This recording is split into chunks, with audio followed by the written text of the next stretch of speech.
ఏంటి విశాఖలో విలాసవంతమైనటువంటి ప్యాలెస్ను కట్టినటువంటి జగన్మోహన్ రెడ్డి గారు, మరి అది ప్యాలెస్సా లేకపోతే టూరిజం డెవలప్మెంట్ కార్పొరేషన్కి సంబంధించినటువంటి కట్టడమా అనేది పక్కన పెడితే దాన్ని భారీగా ఆయన నిర్మించినటువంటి పరిస్థితి, కమోడ్లు బాత్రూములకి కోట్లు ఖర్చు పెట్టారు అని చెప్పేసి ఇదే అసెంబ్లీలో కూటమికి సంబంధించినటువంటి నాయకులు తీవ్రస్థాయిలో ఆగ్రహం, ఆవేదన, ఆందోళన వ్యక్తం చేసినటువంటి పరిస్థితి మనం చూసాం.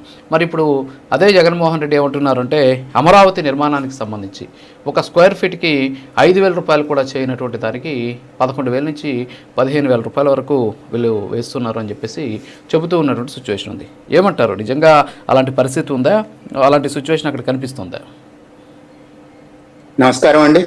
ముందుగా తమరికి, నా సహచర ప్యానలిస్టులకి, ప్రైమ్ 9 ప్రేక్షకులకు అందరికీ నా నమస్కారాలు తెలియజేసుకుంటూ భారత్ మాతాకి జై.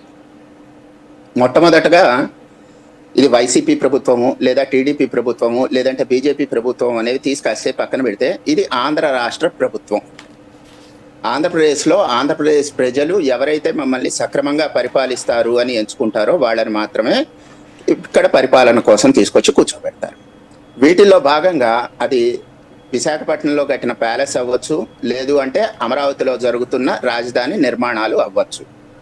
మీరు అన్నట్టు ఏది అవసరం ఏది అనవసరం అనేది ప్రజల ముందుకు తీసుకువెళ్ళి ప్రభుత్వం చెప్పి ఆ తరువాత ఆ నిర్మాణాలు చేపట్టడం అనేది ఒక మినిమం సెన్స్ అనేది క్రియేట్ చేస్తుంది.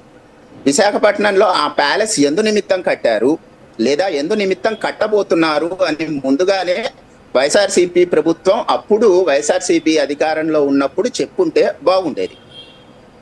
అది ఎందు నిమిత్తం కడుతున్నారు ఏమీ తెలియకుండా కొన్నాళ్ళు దాని చుట్టూ పరదాలు కట్టేశారు, పరదాలు పెట్టేశారు, దాన్ని ఆపేశారు, ఆ కొండ వ్యూను కూడా ఆపేశారు, తర్వాత కట్టారు.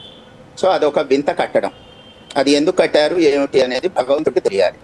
ఇక రెండవ విషయం వచ్చేసరికి రాజధానిలోకి వచ్చేసరికి 5 ఏళ్లలో జగన్మోహన్ రెడ్డి గారి పరిపాలనలో ఒక 5 ఏళ్లలో 2 ఏళ్ళు కరోనా కోసం తీసి పక్కన పెట్టేసేస్తే మిగిలిన 3 ఏళ్లలో అక్కడ రాజధాని ఉంచటానికైనా సరే లేదంటే తీసేసి వేరే చోట కట్టడానికైనా సరే పై మాటలు కాకుండా శాశ్వతంగా ఒక చోట రాజధాని కట్టడం కోసం జగన్మోహన్ రెడ్డి గారి హయాంలో ఏమి ప్రయత్నాలు జరిగినాయి?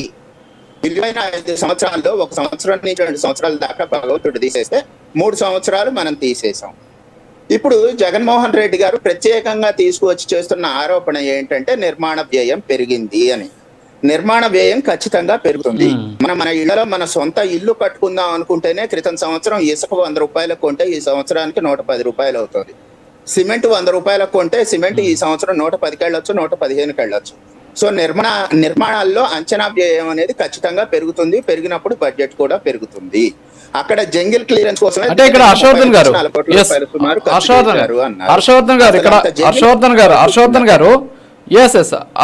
గారు ఇక్కడ వ్యయం పెరగడము తర్వాత అంచనాలు పెరగడం కాదు. ఇక్కడ ఆయన చెప్తున్నది ఏంటి అంటే బయట ఎక్కడైనా సరే నిర్మాణాలు చేపట్టాలంటే 5,000 రూపాయలకు మించి స్క్వేర్ ఫీట్ లేదు, వీళ్ళు మాత్రం దాదాపు 11,000 నుంచి 15,000 రూపాయల వరకు వసూలు చేస్తున్నారు అని చెప్పేసి ఆయన చెబుతూ ఉన్నటువంటి పరిస్థితి ఉంది.